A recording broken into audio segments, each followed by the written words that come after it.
2 games of Sion, 2 games of Olaf, Xayah Rakan, both games for the bot lane. The only unique champion so far has been in the mid lane with Caps playing 2 different picks. There could be some wholesale change, and we already see an Aurelia ban. I would like to see some wholesale change in Hylissang's decision-making, because if he gets Rakan again... Harder to address in one day. Not want to see the same things from yesterday. Nevertheless, we're into draft, gentlemen. GRX on the blue side, they've taken away Aurelia, they've taken away Akali, and the response, Urgot, Aatrox, and Rakan. And this is becoming more and more of the thing we're seeing is either teams trading their preferred pick, ban of Urgot on blue side, expecting an Aatrox ban, or the red side team being stuck with maybe the new Triumvirate, maybe Alistar, Aatrox, and Urgot will be the required bans with where the meta is right now, because this does open up the tanks, especially on the top side. And I do like the Fnatic, yeah, as you're saying, you know, when you ban out both the Urgot and the Aatrox, allows more options and more creative use in the top lane, which they've made the substitution specifically for. But if we rewind to one of our pre-pick and ban discussions,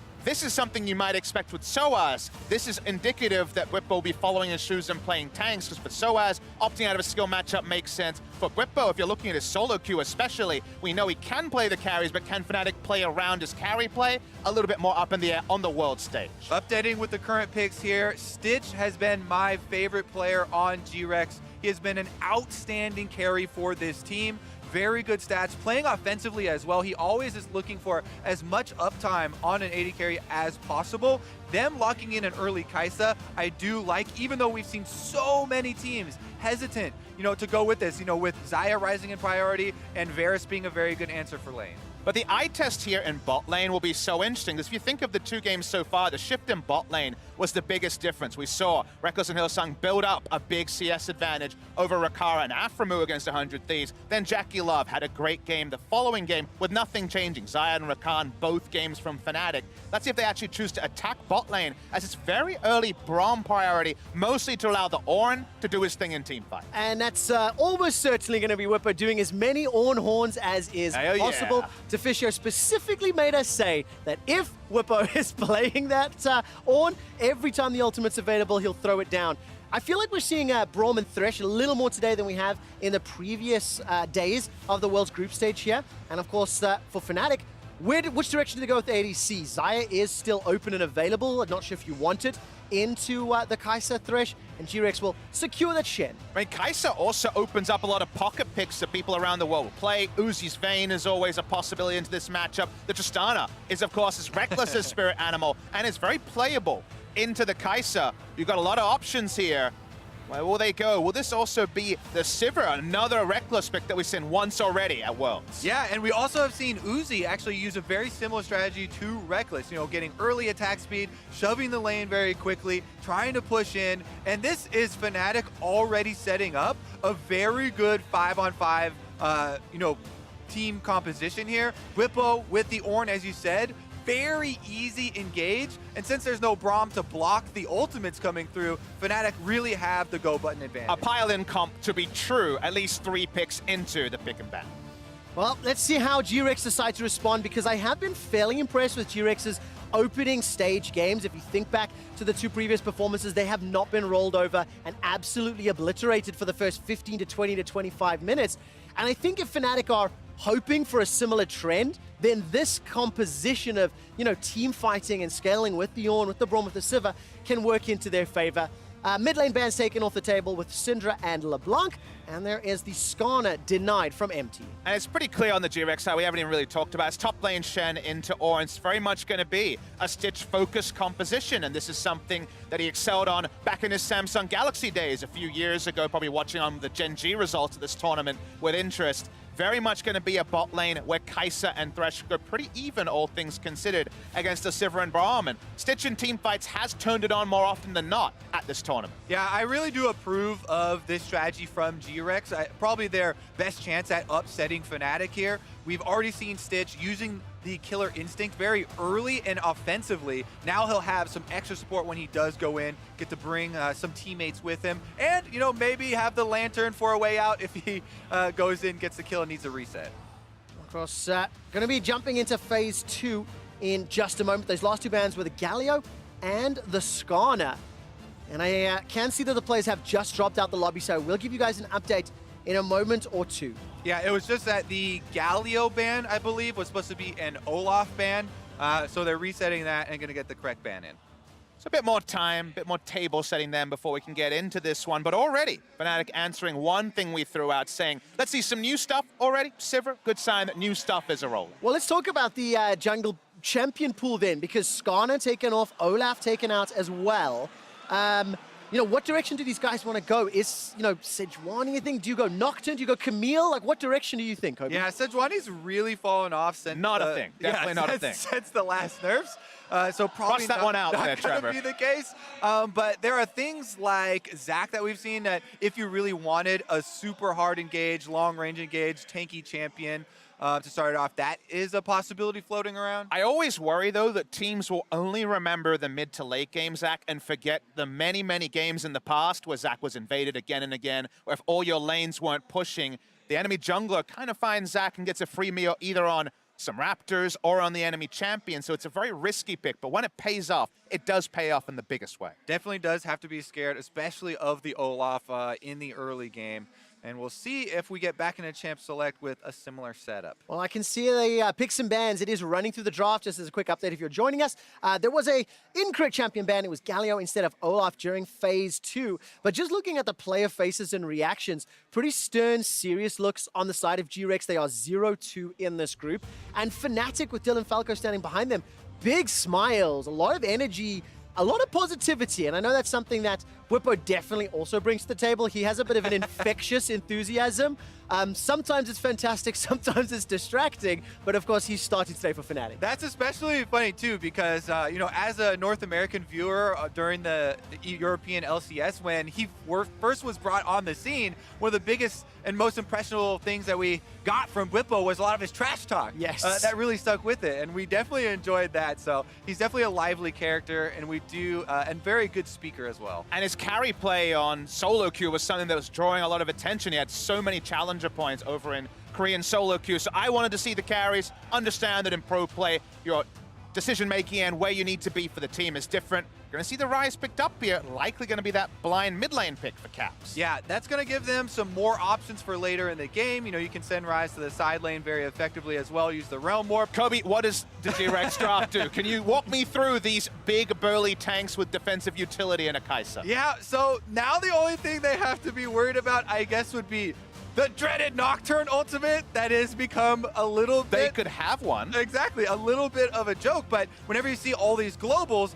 that is actually one of the things that has come up as a decent counter. You know, when Nocturne Ultimate is on, neither Shen nor Galio, unless they are standing close enough to one of their teammates to actually have their own vision of them, can use those ults. And while we're chuckling about it, the enemy team, if they pick in Nocturne, actually both the Galio and the Shen don't really have an ultimate button if they haven't pressed it already. So there is actually a huge amount of value there. Wait and see if Fnatic will index into a Nocturne. It is a possibility. It is open.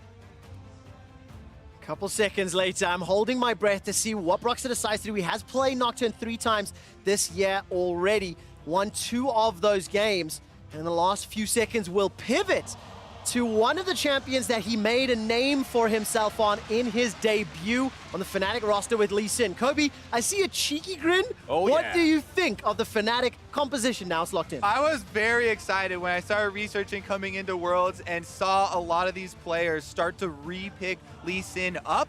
And Broxah was one of the guys that had put a lot of solo queue games on the champion in the boot camp for Worlds, so I'm excited to see him on the big stage here. You can make a lot of creative plays in the early game. And I think we were a few highlight plays away from power pick Lee Sin. So far this tournament's been answers to Olaf for that skill matchup that does tend towards the Lee Sin side. This is into Camille, another skill matchup, and it's a bit of a bold choice. There was many different ways they could go, but this is the sort of thing that could blow the game open in Fnatic's favor. One of the big strengths of Lee Sin is, of course, the mobility of this champion, and mobility very good against Camille jungle. If you're facing it, everyone always talks about how scary it is to have the hook shot come out of Fog of War and have a lot of burst damage. Lee Sin is one of the champions that does have so much mobility. He can actually work around it. So this early game matchup with Broxah, as well as Empty, is going to be so exciting considering they're just subbing this guy right back And in. I'm so interested to see which keystone we get out of the Lee Sin. If you look over to Carso, one of those aficionados of the Lee Sin, it was the Dark Harvest. And if it's going to be a bloody game, and Fnatic has had quite a few of those with kills coming thick and fast on both sides, you pick up those souls, and that burst damage from the Lee Sin gets to critical levels. We're about to load into the Rift and find out the answer, Papa Smithy. GRX and Fnatic starting off their game. This is the last for Group D, when all 4 teams from Group D will then complete their second round robin next Wednesday.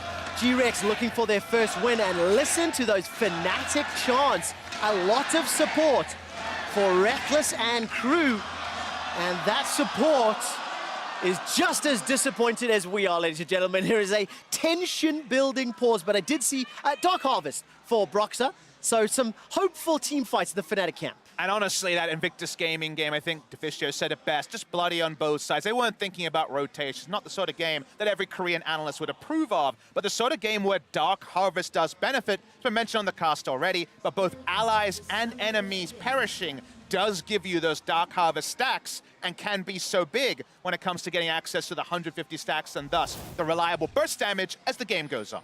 We do have to mention with Dark Harvest, every time it comes up, you know, a lot of people just remember the big damage for late game. In the early game, it is more difficult to use because you only have 20 seconds after picking up one of those Dark Harvest souls to get the damage off on an empowered attack. Well, let's see if Broxah can make it work or not.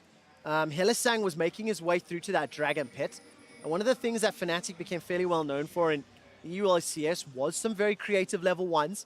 And we've seen them happening sporadically throughout the World's group stage here, but Hilly and Reckless standing in front of Koala and Stitch. And Brahmin Sivir is actually quite good at level 1. Sivir can take the W for the auto attack reset to try and get a quicker stun. Here though, they're being chased off with superior numbers from GRX, who've decided to push in and actually get a free start for Empty on the red buff. They're even going to pull for him on the Camille, trying to really push this Camille into a strong early game. And viewers at home might wonder why that spot, why around that entrance towards the red buff area of GRX do we always see these level 1s? It's all about getting a ward to see the jungler on the Scuttle Crab when that spawns just after 2 minutes. It's very much about jungle pathing, and you really want it as late as possible. Again, Camille, very effective on level 2 because of the range of a hook shot. This ward here is going to alert them to the path here from Empty though, and then he'll just move on up to the Scuttle Crab, but his location has been given away.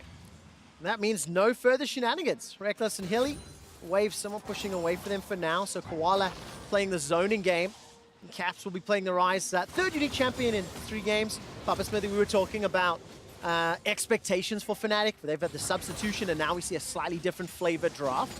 And now we need to judge them on execution, how well they can get through this laning phase and build up what is going to be a fantastic team fight later in the game. And the thing about GRX is, while they'll be able to help out in skirmishes later, pre-6 they don't have the sort of ultimates that guarantee Hex ultimatum into the hero's entrance and Shen joining them. They have to be very careful around cooldowns. GRX with ults up, extremely powerful and super hard to outplay. If you bait out the ultimate, we're talking 2-3 minute cooldowns on some of these big game-changing ultimates. That's where Fnatic will really want to play. Yeah, a lot of classic combinations here on the field that we will see later, but as of right now, if we check back in on the early game, Broxah, because Lee Sin, he went straight from his red up to Krug's first before getting Scuttle, and Empty went for the possible gank on bottom side. Broxah is a full camp ahead right now with a lot more CS on this Lee Sin, has been able to rush through, so we'll see if he just cleans out the bottom side of his camp as well. Seems like a bit of a full clear style just to get access to that ultimate. That's when the playmaking really kicks up for the Lee Sin. Started off different, I feel like Lee Sin, when we think of it, back in the Insect days, getting the kills pre-6, but the farm up to 6 became more and more common over time. And those are the small costs of just looking for possible ganks, right? Having your path go from red bottom into the Scuttle Crab takes a little bit of time and is going to sacrifice a little bit of experience, but it does position Empty very well for a possible dive onto Bwipo. All right, let's take a look. Level 3 for Bwipo. He's got flash available to him, and he needs to do this perfectly. The Spirit's Refuge comes down. That's a 2-man knocker. The Bellow's Breath is doing well. PK is down to 50 HP. He flashes away from Bwipo. Empties the first target. He flashes the wall. Caps comes chasing. First blood to Fnatic. PK's running for his life. Can he get the execute? That's the question. Gonna try and run away here. There's no one collapsing at the moment, so the Shen should get away. The double knock-up was so big from Whippo, but it was the execution from GRX. They stacked the CC. They're both in range of the same knock-up, and then from there, Caps was able to feast. Yeah, let's take another look at it, because on your screen minimap, teleport just used in the mid lane by Galio. So we know that there is a teleport discrepancy right now, and this is Caps gonna start immediately channeling. As soon as they go in and they commit to it, that is the trigger for Whippo. Get the double knock-up, teleport starts coming through, Caps arrives, and they're able to pick up the first blood. The stacking of the CC was so big. If I was Shen, I would have walked past the turret and then taunted back towards the minion line as Whippo reacts to that one being fired up about it. Koala walking up here. Well, let's find out if they can get the hook that lands onto the shield. Hylissang gets pulled forward, and May loses life. He flashes away to stay alive. Here comes Whippo. Candy's going to be the target of the duo as Broxah joins the fight. Boomerang Blade flies across, and Broxah kills secured. Now Koala's the target. He gets sent packing. In comes Empty. A 4-man stack of Fnatic. They're driving the tower, looking for the third. Stitch now is the further follow-up. Caps needs to find a rune prison. They've lost one in reply. Defensive flash. Caps and Broxah trying to run him down. Sonic wave. If it finds the target, Broxah brings it home! And Fnatic are dominating the whole game just like that, Trevor. Broxah with the stylish finish, but honestly, the whole beginning of this game was big plays from Whippo. It's not a literary classic, but it's a tale of two teleports. The mid lane teleport to get back to lane for the Galio. The two teleports from Fnatic have made the top and bot lane open up for them. They're paying it forward here. Caps uses his teleport to protect Whippo top, and Whippo gets to pay it forward to the bottom lane, comes in with some kills. And my goodness, we could show replays of that Broxah war jump into Sonic Wave multiple times. Bro status Whippo confirmed here. Awesome stuff in the early game. We'll start the replay off. That teleport, the only one available of any member, ends up being the big move because it started off with a nice slick play from GRX. They definitely did. Acer Predator replay right here starts with Kawa flashing in. He landed the play. They get plenty of damage here down onto Hylissang, but he flashes out, and that just closed the door with Whippo's teleport.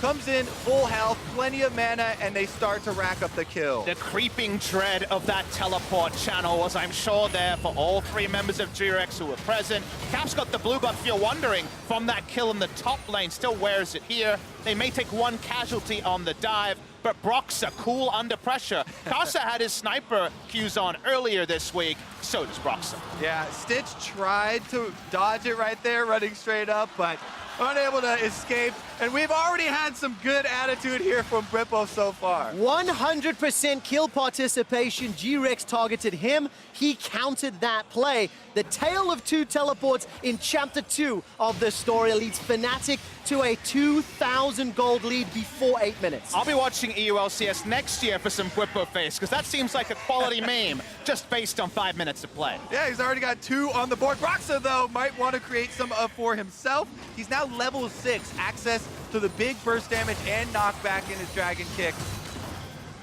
And we'll pretend we didn't see that faceplant nevertheless. Yeah, access to level 6. And the thing is, Broxah is very, very comfortable making those very aggressive, very proactive plays when you see the prowess of his solo laners like Whippo and Caps. We've seen it time and time again. Fnatic will also get an early Ocean Drake, the best Drake for this stage in the game. And it sounds like a bit of just a standard point, but especially with this composition where all three laners, carry laners here, need mana to push, it actually is really important for Sivir Rise and the Ornn and topside. Brox is back, remember that ultimate? He is indeed. There's a fissure in the ground and such an easy kill. The first one's picked up by Reckless. Hylissang will donate his life, and it's Koala that picks it up. While that fight is going on, there's a duel in the top lane. Whippo's being run down. He's got a massive HP disadvantage. Yeah, Whippo just went to go interrupt the Shen so that he would not arrive down there. That actually helped out Broxah and allowed them to finish off.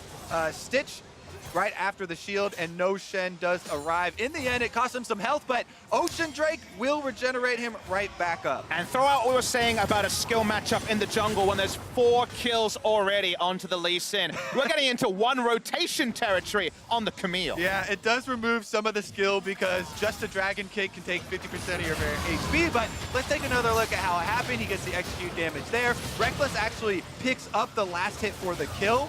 On your mini-map, you can see the Ornn ultimate is what Whippo used, and that is going to be on cooldown, but definitely a successful stop to the Shen teleport. And there we go. It's still that 3,000 gold lead before 10 minutes. First item's already starting to come through. And for Fnatic, it could not have gone better.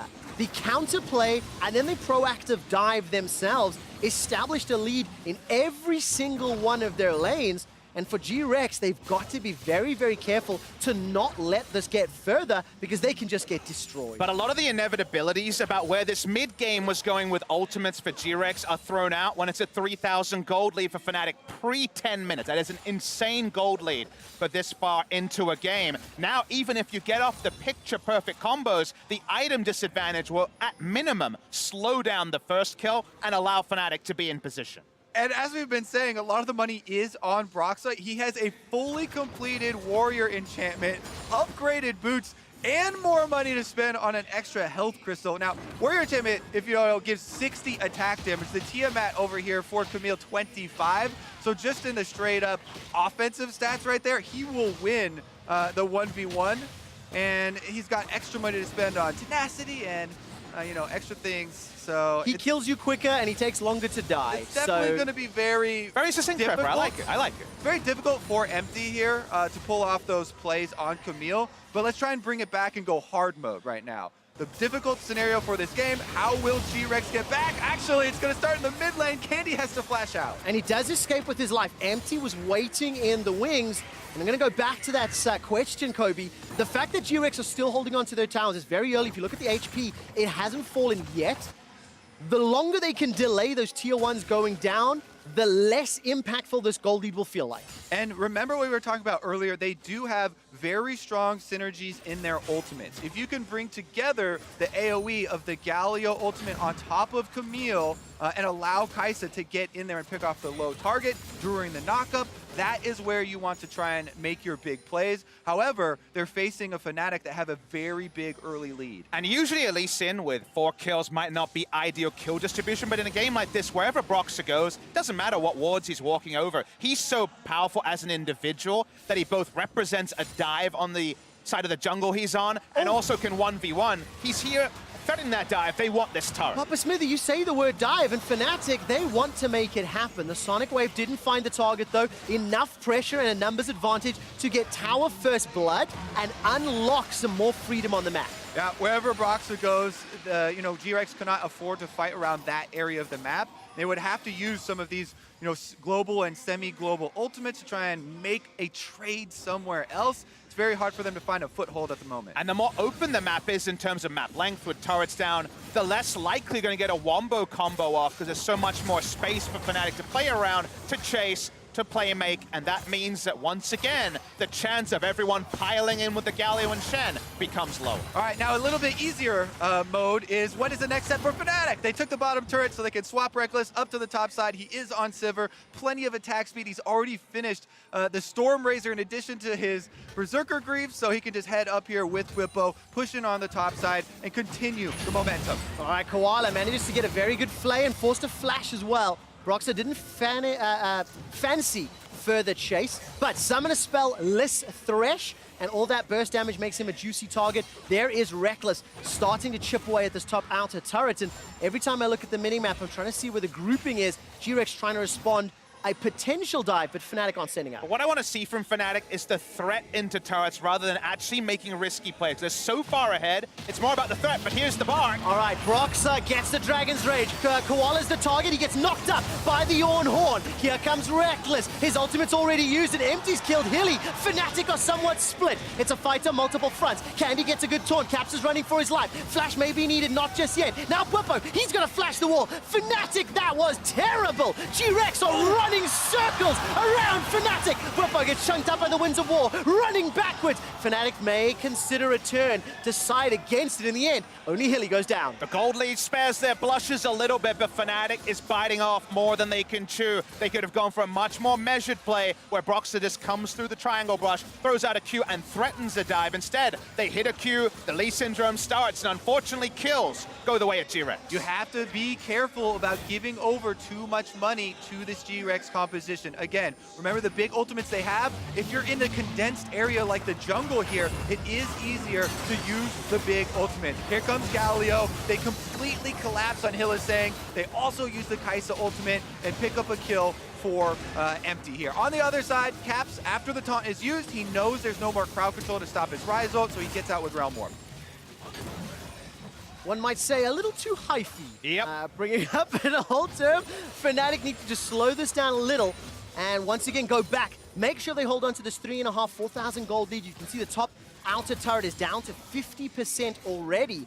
And with this Sivir's wave pushing ability, Fnatic can just play the dominoes game, knocking over the objective. And if you're the coach, Dylan Falco, and you're doing a VOD review of that previous play, he might just present an alternate scenario where, if you remember, it's Orin and the Sivir pushing in. That's a lot of threat and wave clear. The Shen provides nothing, even if his duo lane is there to join him. You throw out an Orin ultimate just to zone, and you just do turret damage. The structure was what you were focused on. The kill is what they gave up. Well, they're at it again, and the lasso does catch Broxah, but he doesn't want what he caught there as they're able to finish off the blue buff. Caps does take it in the end, and you can see GRX are trying to fight off Fnatic with these control wards in their own jungle, but they just don't have the stats to be able to actually take the fight there, and it allows Fnatic to continue to push in and take more.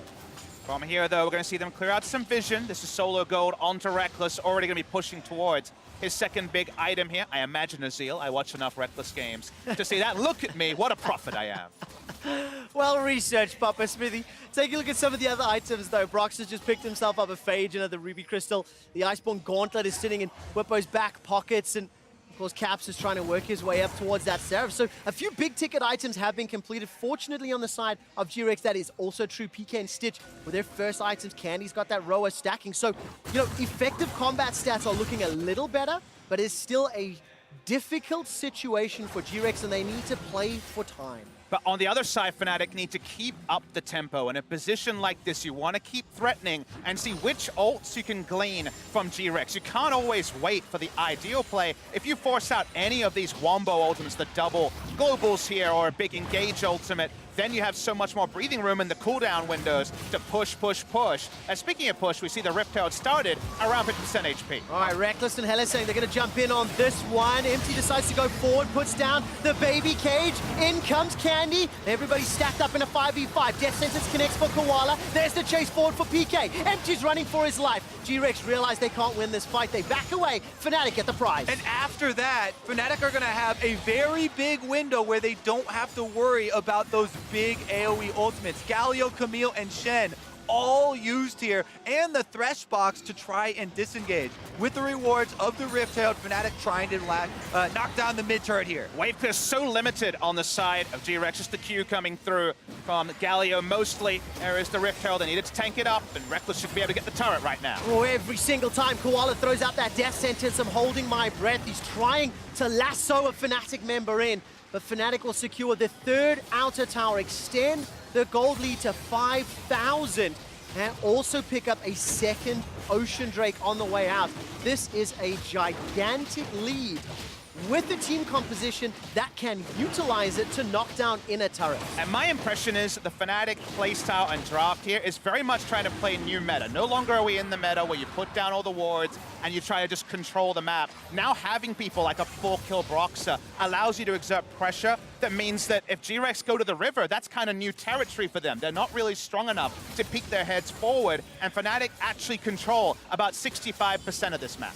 And the ideal scenario, the setup here for Fnatic, is to put your marksman in the mid lane, Sivir, very, very good wave clear, so Reckless can just go there, throw out the boomerangs, instantly clear that wave, and you have your Rise on top side, your Ornn on the bottom side with teleports about to come up. Get your 1-3-1 in order first, and you start to take away a lot of the territory that GRX feels safe in. As you slowly close in these wards and move up your own, then they have a lot harder time transitioning between these objectives. The trickiest thing actually is the lane assignment for the top lane against the Rise, because it's not a teleport Kai'Sa, who you could maybe have just hang back, queue a couple of waves, not going to get every minion wave, getting a lot of solo experience. Instead, the Kai'Sa can only stay for a while, back away. That will increase the time that Fnatic can invade for vision. Has to be shallow. You can see where the red wards are around the Baron area, but Baron hasn't spawned. This does usually have the flow-on effect of the game, calming down a little bit. The easiest objectives have been taken down, but once the Baron comes on, that's where you can start to be a bit more aggressive topside as Fnatic. Well, you won't have to wait long, Papa Smithy. Baron I'm not is very on patient the anymore. way. About 40 seconds here left on that one. And Fnatic, again, like you're talking about, nobody can really answer the Rise 1v1. So GRX are trying to come up with, it looks like a little bit sneakier move here where they send more people, try and surprise him, and get a quick kill, which would be the way to try and get some momentum back in this game and open up some area to work with. And a quick kill is definitely on the menu from the item here from Rise. Has the Spellbinder. Second, definitely a situational item on Rise, but it's extra Nikes for someone who's already quick. Speaking of those Nikes, Cap's going to wave clear for now, but it's all about, like you say, the one kill, then try to start baiting some of those globals, then it's pretty much plain sailing for Fnatic. Yeah, I mean, you mentioned the Spellbinder, but take a look. Rapid Fire Cannon picked up Black Cleaver for Broxah as well. So 2-item spikes sitting on the side of Fnatic, and 1.5 as it were. Being for generous GRX. over there. You know, it's those windows of opportunity. It's those windows where you actually have statistical advantages from your gold lead. And that's what Fnatic find themselves in. And they're already pushing that vision, Kobe, you talked about, into that left-hand quadrant around the Baron. Right. So GRX are going to have one good shot at trying to answer here, where they have to commit with it and go all in, use all of these ultimates in succession to try and catch someone from Fnatic out. So that means on Fnatic's mind, one of the #1 things should be slightly kiting back so they don't get hit with this knockup of the Gallia ultimate, or they try and protect the person that Camille goes after with the Hextech ultimatum. If they can just do that, then they can re-engage afterwards, and you'll see them take over. Sidewave control wasn't one of the strong points of Fnatic yesterday, or even in their first victory. The gold leads, though, showing about 1,500 on mid and bot lane. Pretty indicative of the game against 100 Thieves. Bippo walked topside looking for engage, but that's just a solo kill. Now you see him, now you know! Broxah moves in with the Lee Sin and finishes off the enemy jungler. There is no smite here for a smite steal. They have overwhelming odds, and they started it up! All right, so PK's going to interrupt Whippo. There's a 4-man Fnatic onto Baron. Take a look at Candy coming in from the river. This is going to be a 4-on-3 for now. Baron's down to 4,000. Death Sentence doesn't find a target. Cap's in the back of the pit. This will be a smite fight, but only for Fnatic. Secured by Broxah. Now GRX trying to do something on the reply. Koala takes down Hilly. Keep your eyes on Reckless and Cap. They take the round wall. They're going to follow Stitch. Broxah's looking for Koala, and there should be a wipe. Stitch gets obliterated with 2 spells. And Fnatic get Baron, get the kills, and they are absolutely in control. Yep, they already have minion waves in place, Trevor, so they could just get right to pushing on these turrets. Reckless is ready to take it down. Only one frontliner there in Candy, couldn't control space for enough, and Stitch ended up behind the pit. No chance for GRX. There goes the inner turret. We'll see if they actually push it further at all. Seems like the answer is no. Inner turret middle, inner turret top. The gold lead is 10,000 at 22 minutes. And gentlemen, yesterday we had one hell of a fast day. Average game time around 28 minutes. Today we might beat that record with some of the results that we've had. Thank Mr. Broxah, Trevor, because this Lee Sin 7 kills now. Let's take a look at how he's able to manufacture this pick all himself. That's 1,100 health on empty. That's 0. He just saw him barely on that ward walking, hits the Sonic Wave. As we said, plenty of damage to back it up. And here, Gallia Ultimate is used to try and cover most of the pit. But you see 3 members of Fnatic actually hugged that back wall, didn't get hit with the knock-up. And as Stitch even was able to use his ult to get in for the 1 kill, he wasn't able to get away. Caps uses the Realm Warp. And you know Broxah's having fun. This is the dream of junglers in a professional game. To be able to have the majority of the kills on your team as a jungler is so rare. Well, Fnatic looking to break the base now. There were 7 people in the pit, but only 1 smite. So definitely not the Baron issues there were yesterday. There's the Sivir. Well, let's see. How did GRX handle this? It's such an insurmountable task Fall of the Forge Guard is thrown down by Whippo. The secondary cost is interrupted. Inhibitor turret falls. Glacial Fissure comes down as the boomerang blades and the ricochets and the overloads are rat-a-tat-tatting, making GRX go splat. The inhibitor falls. The kills are coming in. And the massive minion wave is pouring onto the Nexus. Fnatic bounced back from their defeat yesterday with the substitute with the minions to kill Stitch. Fnatic finish in style, taking down GRX. Busan goes mad, and Fnatic finish 2-1. Reckless rips off the headset to the proactive team, the spoils. In the 2018 meta, they blew apart GRX and make the game yesterday just a mere memory for the Fnatic faithful. Right before this game, we heard from Invictus Gaming jungler Ning that Fnatic is the scariest opponent that he thinks he will face in this group.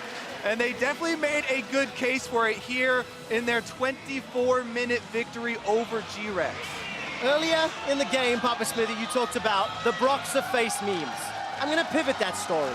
Ladies and gentlemen, get a photo of Broxah's face. Share that on social media, and maybe Broxah's Lee Sin prowess will bless your solo queue games in future, because that was a stunning performance across the map. Every Fnatic fan is feeling the mum get the camera moment now. Just take a picture of the team with their names drowning out all of the other sounds in Busan. Wonderful performance from